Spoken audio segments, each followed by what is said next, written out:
Fast, focused, and fearless. Here's everything you need to know as you jumpstart your day. I'm Pauline Verzosa.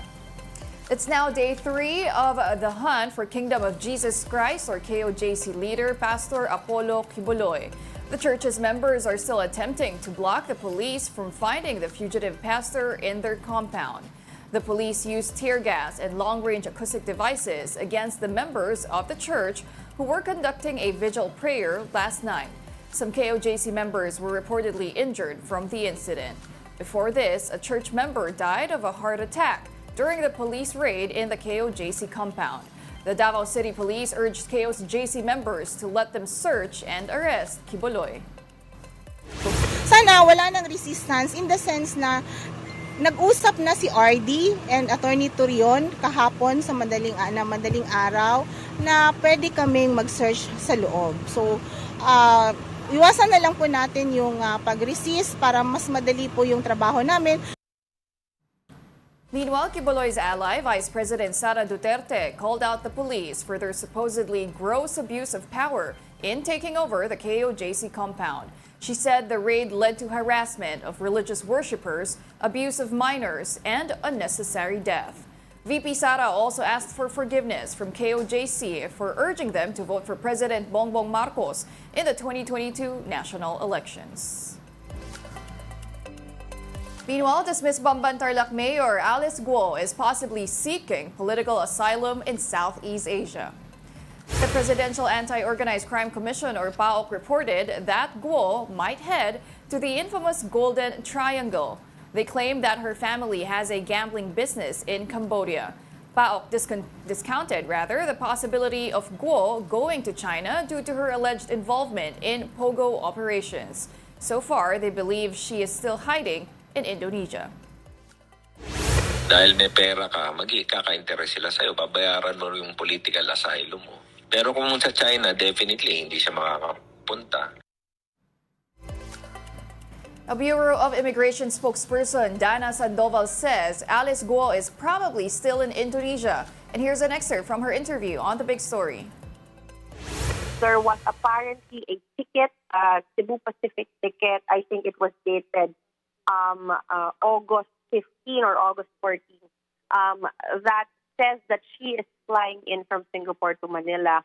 Our people checked if she was able to board, and she was not able. It was found out that she was not able to board, and that got the management thinking: why does she have a flight to the Philippines if she is inside the Philippines? That's why Commissioner immediately coordinated with our counterparts right there in Vietnam and was able to gather some information from Malaysian counterparts and Singaporean counterparts. But the thing is, the information that we were able to gather were conflicting. We received information from Malaysia that she is in Malaysia, but we also received information from Singapore that she is in Singapore. What's the latest on Alice Guo? Do you already know how she managed to get out of the country? And were you also expecting to catch Alice Guo in Indonesia? Or did she manage to slip ahead of time? Yes, we have backtracked her travels and were able to find that she went from the Philippines to Malaysia and then to Singapore and traveled to Indonesia last August 18 because her 30 days, because Filipinos only have 30 days stay in Singapore. That's why she had to transfer to another country so she won't be overstaying in Singapore. When she transferred to Indonesia, Commissioner Tansinko immediately informed our Indonesian counterparts of the cases that Alice Guo and her siblings have in the Philippines, and the Indonesian immigration agreed that she is indeed an illegal alien in their country because of the cases that she is facing here. That's why they considered her an illegal alien and deported and arrested Sheila Guo and Cassie Leong when they were encountered at the ports again. Apparently, they were already trying go out of Indonesia again to an undisclosed location. They were trying to cross the border, intercept them and arrest them. And later they were deported to the Philippines, where they were accompanied by Philippine immigration agents. We'll be back with more stories after the break. Keep it here on One News.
Welcome back. You're still watching One News Now. I'm Pauline Verzosa. Let's now take a quick look at today's other headlines. In the Philippine Star, China Coast Guard vessels rammed and fired water cannons at a Philippine vessel in the West Philippine Sea.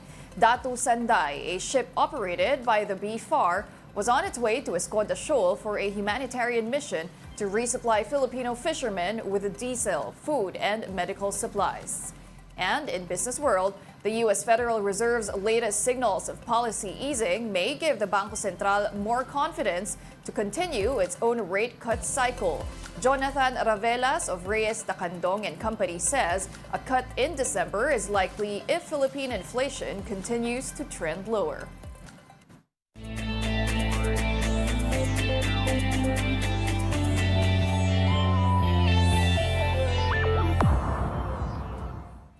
Now on to sports. Alas Filipinas men nabbed their second bronze medal in the Southeast Asia V-League. Alas men bounced back from their previous losses and scored victory against Vietnam after 5 sets in the league's second leg. Buds Budin led the team with 24 points, and he was also named as the tournament's best outside hitter. Alas men previously took the third place in the league's first leg last week in Manila. Now still in volleyball, Lakari secures its first ever semifinals berth in the PVL Reinforced Conference. Now this comes after the Chargers shut the doors on Farm Fresh on Saturday. Oli Ocaro and Gretzel Soltones delivered 17 points apiece from 16 attack points each. On Tuesday, the PLDT and Cherry Tigo will face off in the quarterfinals, and that's at 4 p.m. That will be followed by a match between Creamline and Petrogas at 6 p.m. Now, Filipino Olympian Levi Young Rui Vivar recounts her remarkable gymnastics journey during the Paris 2024 Olympics. Here's an excerpt from her interview on The Big Story. So let's talk about your Olympic experience.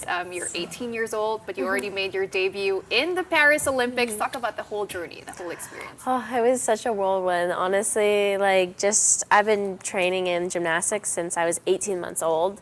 So it's been 18 months. 18 months Oh my old. goodness. I know. My baby's nearly 18 months and I don't know what is, like, how do I train her? Do I like throw her on Yeah, the just throw her in there. Oh, yeah? Fine.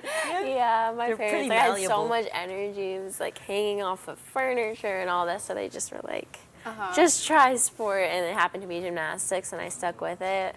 My mom kind of wanted me to be a ballerina, but I chose gymnastics and I'm happy I did. But yeah, it was just a crazy experience. I mean, I feel like I learned so much. There were a lot of ups and downs through just qualifying to the Olympics in the first place, through the World Cup series, and then once I got to the Olympics, there were ups and downs as well. The week of my competition, I had an anaphylactic tree-nut allergy, which took me out of training for a day, and then my body was recovering leading up to the competition. My muscles were fatigued, so that was a whole experience in itself. And then competing was incredible.